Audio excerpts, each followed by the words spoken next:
बेलागंज में पीके का बड़ा दावा, आरजेडी तीसरे नंबर की पार्टी होगी। नीतीश कुमार को वोट देना बिहार और बिहार के बच्चों के साथ धोखा है।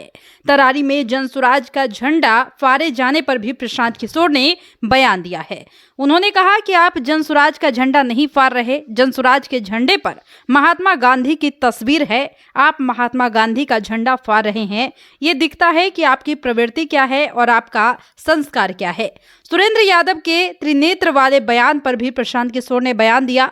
उन्होंने कहा कि त्रिनेत्रधारी हम लोगों के लिए भगवान शंकर है, कोई व्यक्ति का तीसरा नेत्र नहीं हो सकता। ये उस व्यक्ति के अहंकार और मूर्खता को दिखाता है।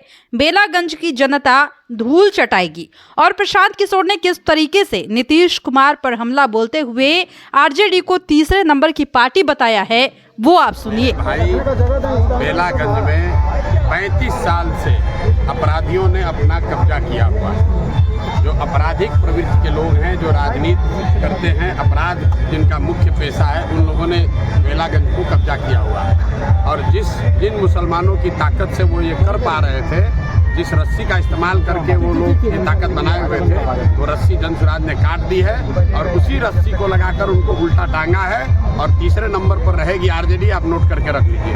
आप ये भी कह रहे हैं कि किसी को वोट दे दीजिए लेकिन नीतीश को नहीं दीजिए, इसका वजह क्या? अरे भाई, नीतीश से ज्यादा धोखा किसने दिया है? मान लीजिए कि आपको तो पता है कि सुरेंद्र यादव गलत है, सुरेंद्र यादव के आप खिलाफ खड़े हैं, लेकिन नीतीश कुमार का तो पता नहीं है कि वो आदमी तो अपने लिए किसी को बेचने को तैयार है। कल सुरेंद्र यादव को मंत्री किसने बनाया था?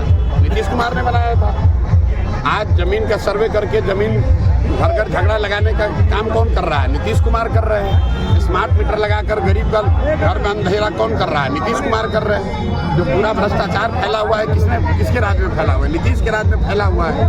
तो नीतीश को वोट अपने समाज के साथ धोखा है, बिहार के साथ धोखा है, बिहार के बच्चों के भविष्य के साथ धोखा है। सर, बलुआ में आपकी पार्टी का झंडा फाड़ा गया है, तरारी विधानसभा क्षेत्र का, भोजपुर में। अरे भाई, झंडा फाड़ना, किसी का झंडा फाड़ दो, झंडा फाड़ना दिखा रहा है कि आप कितने विचलित हैं।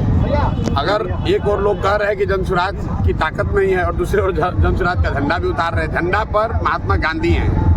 आप जनसुराज का, प्रशांत किशोर का झंडा नहीं फाड़ रहे हो, आप महात्मा गांधी को फाड़ रहे हो। तो दिखाता है कि आपकी प्रवृत्ति क्या है, आपका संस्कार क्या है, आपका कार्यकलाप क्या है। सर, मांझी जी ने कहा है कि परिवारवाद की परिभाषा प्रशांत जी को अच्छे से नहीं आता है, ये लालू जी करते, हम नहीं करते। मेरे भाई, ऐसा है, अब मांझी जी की इतनी नहीं ताकत है कि मांझी जी से हमको सीखना है कि किस चीज़ का परिभाषा क्या है। मांझी जी खुद मंत्री हैं, उनका लड़का मंत्री है, उनकी पतोह चुनाव लड़ रही है। अगर ये परिवारवाद नहीं है तो परिवारवाद का नया डेफिनेशन, नया परिभाषा मांझी जी लिखे हैं तो जारी कर दें, वेबस्टर वगैरह में वो सब पब्लिश हो जाए। जेडू वाले थे, उनके पास हम गए थे तो उनका कहना था कि जनसुराज पर महात्मा गांधी का फोटो लगा करके, अब प्रशांत किशोर जी कहते हैं कि हम शराब चालू करवा देंगे। बिल्कुल चालू करा देंगे प्रशांत किशोर भैया, ऐसा है। सुनो मेरी बात, अरे सुनो, अरे जिसको गांधी का ABCD मालूम नहीं है, जिस नेता ने ये कहा उससे पूछो कि गांधी जी ने कहाँ कहा है शराबबंदी के लिए कानून बना दो। अगर गांधी जी कहते कि कानून बनाकर शराबबंदी कर दो तो देश जब आज़ाद हुआ तो पूरे देश में शराबबंदी लागू हो गया रहता। जिसको गांधी का कोई ज्ञान नहीं है, तो जो जीवन में खुद नहीं पढ़ा, वो गांधी पर टिप्पणी कर रहा है। पहली बात समझिए, शराबबंदी हटाने की बात जो है, शराब यहाँ बंदी हो तब तो उसको हटाने की बात है। शराबबंदी कहाँ है बिहार में? शराबबंदी के नाम पर दुकान बंद है, होम डिलीवरी तो हो ही रहा है। महंगा हो गया, शराब महंगा हो गया अलग, जहरीली शराब बिक रही अलग, सैकड़ों लोग मर गए वो अलग, और बिहार के गरीब जनता का 20,000 करोड़ रुपए का नुकसान हो रहा है वो अलग। लेकिन ये 20,000 करोड़ रुपया जा कहाँ रहा है, पहले इसको समझिए। 20,000 करोड़ रुपया जा रहा है बिहार के भ्रष्ट अधिकारियों के पास, अधिकारियों से जुड़े राजनेताओं के पास। तो जिनकी राजनीति, जिनका दलाली, जिनका शराब माफिया के पैसे से जिनका काम चल रहा है, वो तो चाहेगा ही कि शराबबंदी के नाम पर ये ढकोसला चलता रहे।